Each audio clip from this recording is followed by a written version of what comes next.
আগামীতে বিএনপি ক্ষমতায় আসবে, আওয়ামী লীগের কোন লোক জেল খাটুক, এইটা আমরা চাই না। এই চাকা মাইয়া অত্যন্ত চমৎকার একটা উদ্যোগ গ্রহণ করছে যে আমরা প্রতিহিংসার রাজনীতি বিশ্বাস করি না। এই আমাদের চেয়ারম্যান মুজিবুর রহমান আওয়ামী লীগের আমলে জেল খাচ্ছে না? কি খাচ্ছে? আমরা চাই না আগামীতে বিএনপি ক্ষমতায় আসবে, আওয়ামী লীগের কোন লোক জেল খাটুক, এইটা আমরা চাই না।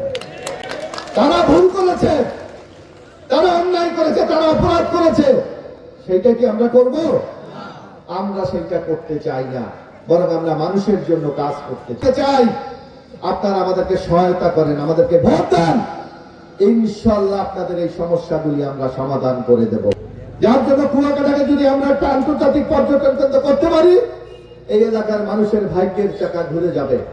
তখন ম্যাডাম আমি বলেছিলাম এই যে নীলগঞ্জ, হাজীপুর, মহিপুর 3টি নদীর উপর ব্রিজ করে দিতে হবে। আপনাদের মনে আছে খালেদা জিয়া বলেছিলেন আমি এই 3টি নদীর উপর ব্রিজ করে দেব।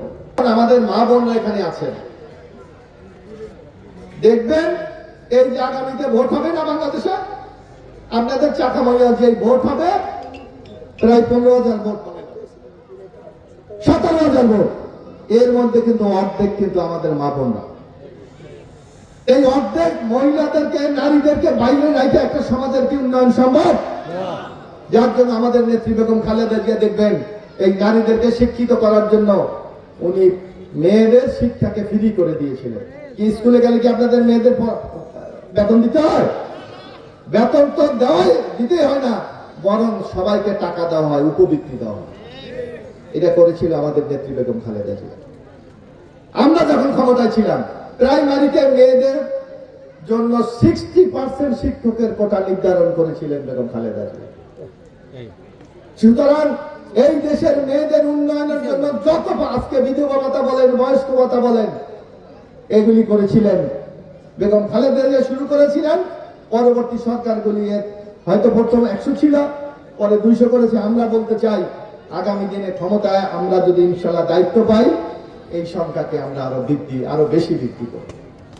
কিন্তু এখন একটা কথাই কলাপাড়া এসে আমি শুনি, এই আমাদের মা বোনদেরকে, আমাদের যারা ধর্মপ্রাণ মুসলমান, তাদেরকে বিভ্রান্ত করার জন্য কেউ কেউ নতুন নতুন ফর্মুলা দেয়, বয়ান দেয়। তাই অমুক মার্কা ভোট দিলে নাকি বেহেশতের দরজা খুলে আছে, আপনি ঢুকে যাবেন। কি এরকম কথা বলে না? কি আমাদের মুরব্বীরা বলে না? এখানে নিশ্চয় মাওলানা আছে, কেউ আছেন মাওলানা? কেউ আছে একটু জানান তো, কেউ মাওলানা আছে না? ইসলামী ওই একজন আছে, দাঁড়াইছে। আমাদের যারা আমরা মুসলমান, আমাদের মুসলমানদের আল্লাহর যে নির্দেশ রয়েছে, রাসূলের বাণী রয়েছে, এবং আমাদের পথ নির্দেশের জন্য কোরআন হাদিস রয়েছে। এর কোথাও কোন মার্কায় ভোট দিলে বেহেশতে যাবে, এর কোন প্রমাণ আমাদের ধর্মগ্রন্থে নাই, হাদিসে নাই। কি আছে? তাইলে ওনারা কিভাবে বলে? আজকে বড় আমি একটা মাহফিল শুনছিলাম, বলছে ভোট দিলে